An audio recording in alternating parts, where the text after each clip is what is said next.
Hello, and welcome to James the Lesser Express Lane, where we get you out as best as possible. I've been watching a lot of older movies, and it's like, you know what? Let's review them, because like some of these movies, like The Red Violin, I never heard of before until my lady's like, hey, I like this movie, and it's on Netflix, let's watch it. So I did, I'm glad I did. As you can see, let's see, that way. Oh, gotta go off camera. Anyways, as you can see, Samuel L. Jackson is in it. He plays a... Oh, it's a good way... Like, he takes old instruments and goes, oh, this violin was made in 1702 by this guy. This cello was made in 1891 by this guy. Like, he does that. Of course, this time it's about the red violin. The red violin is up for auction. What's the red violin? Well, this movie goes back in time, back to the present. Back in time, back to the present. Back to the future. Anyways. But it starts off with the guy who made it and his wife, who's pregnant with, gonna have a kid and all that. He's like, I'm gonna make the greatest violin ever. This will be the perfect violin for my child. They will learn to play this violin. They will be the greatest in the world, because this will be the greatest violin in the world. Stuff happens. And one of the reasons why they go back and forth is, like, the red violin was with a monastery, monks and orphans and all that, for a little over 100 years. One of the people bidding on the red violin are people from that monastery. Obviously, it's like 1998, I think, when the movie takes place, when it was made.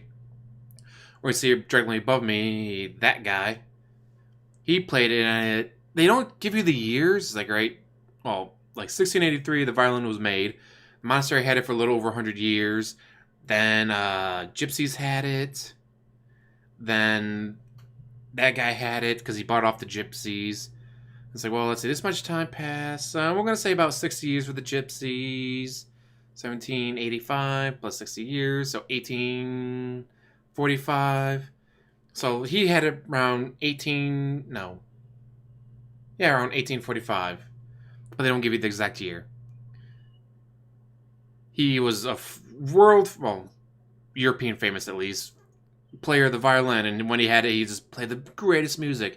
People from everywhere came out to see him. Queens and kings and Dutch and dukes and all that came out to see him.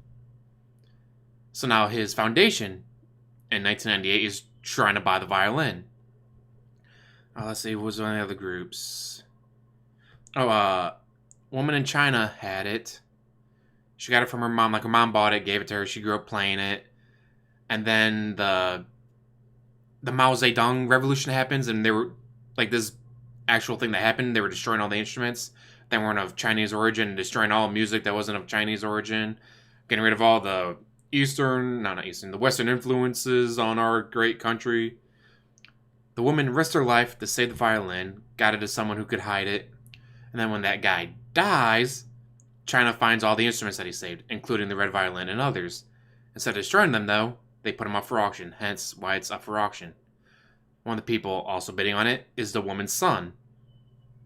So they explain, like, the previous owners, so you understand, like, why these people are bidding for it. And then Samuel L. Jackson is one of the people, like, he does a DNA test on it. Guess why the violin is red. But, like, the company he works for is like, so you did a DNA test on a violin?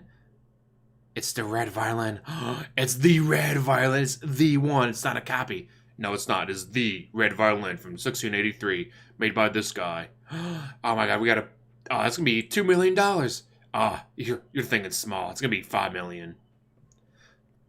Anyway, but there's twists and turns here and there. It's really good. I don't want to spoil it, even though it's been out for over 20 years, but if you haven't watched it yet, it is on Netflix. Go and watch it. It is actually really good. I'm surprised by how good it was. Because, like, I never heard of it. Like, Samuel L. Jackson is in this movie, I never heard of it? How? Word of warning, there's a lot of subtitles. When it's in Italy, France, China, there's subtitles.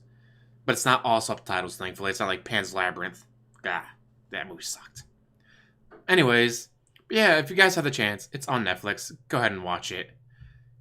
And if you have seen it, tell me what you thought. And if you saw it afterwards because of this, come back and tell me, what did you think of it? Because as always, like, subscribe, comment down below and have a wonderful day.